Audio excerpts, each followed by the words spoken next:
Hi everybody, hope you're all doing well. So, today we're going to be looking at a monologue from The Winter's Tale. As always, the text is in the description below. Take a moment to pause me, read it, and then come on back. Last time we looked at Winter's Tale, I talked about how convoluted the plot of this show is. And it's still convoluted. Hasn't changed. It's 400 years old, not likely to have any changes now. But the nice thing is, we, for this monologue, get to ignore the entire second half of the play because it hasn't happened yet. We don't know, as a character, what's happened here. Now, other fun thing that we're going to be looking at today is the difference between when you perform a monologue as part of a play and when you perform a monologue as a solo piece. So here's the thing. The monologue we're going to look at today is a character basically unloading all of her anger, all of her frustration on somebody. And while in the middle of a play, you can stay at that very high energy anger, stay at that 10 out of 10 anger for an entire monologue. You can't do that when it's just you performing it. And here's why. Think about this for a second.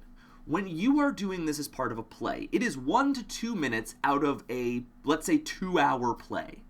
So that's 1 to 2 minutes out of 120. So that's at most 1/60th of the entirety of the performance.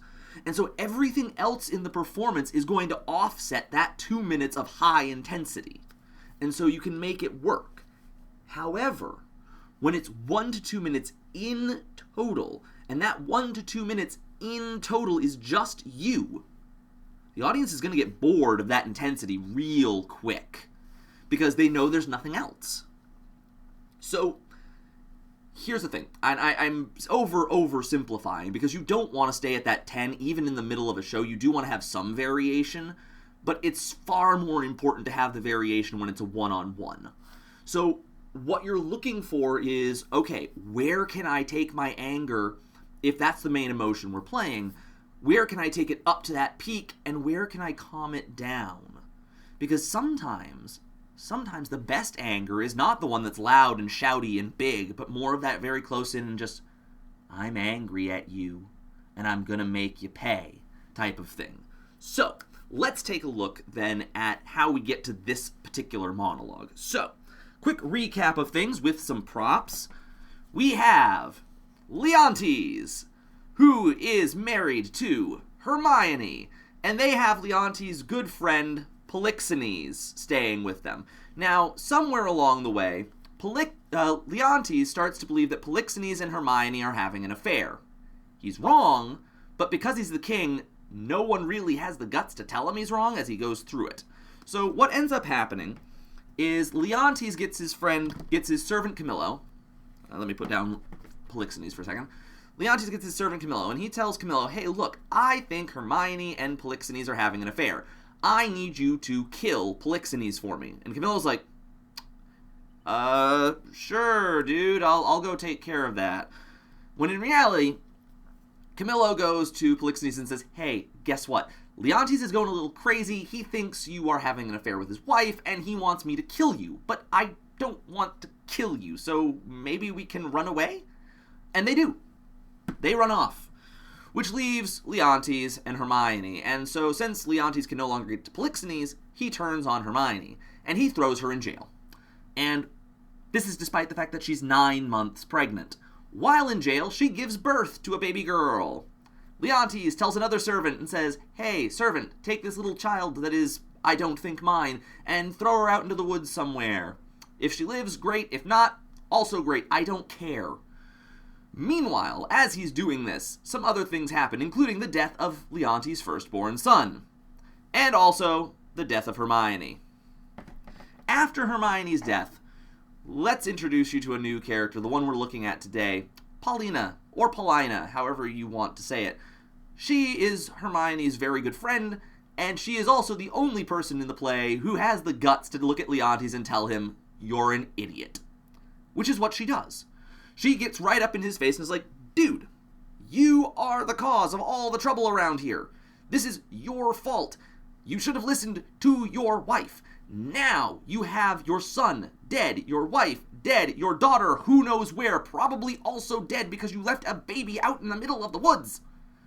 Ah! And Paulina lays into him, up one side of him, down the other, and is basically like, I don't care what happens to me now. You could torture me, kill me, whatever you want to do, Leontes. I don't care. I'm going to make you see how much of an idiot you are. And she kind of does.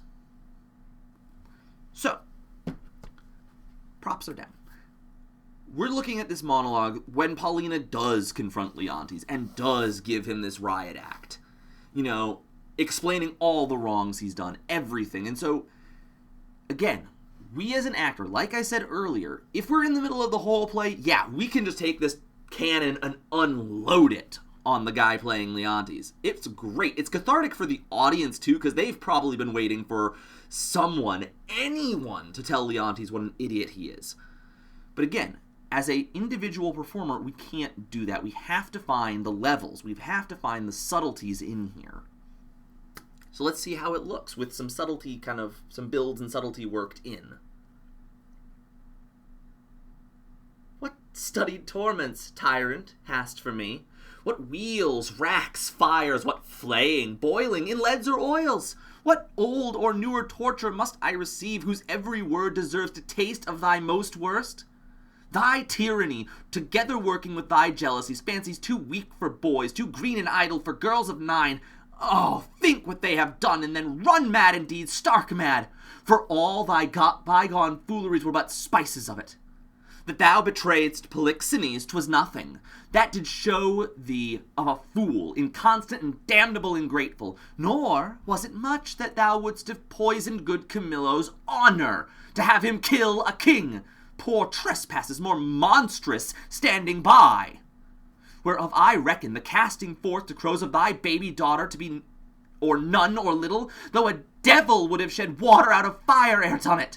Nor is it directly laid to thee, the death of the young prince, whose honorable thoughts high for one so tender, cleft the heart that could conceive a gross and foolish sire, blemished his gracious dam. This is not no laid to thy answer, but the last. Oh, lords! When I have said, cry, woe! The queen, the sweetest, dearest creature's dead, and vengeance for it not dropped down yet.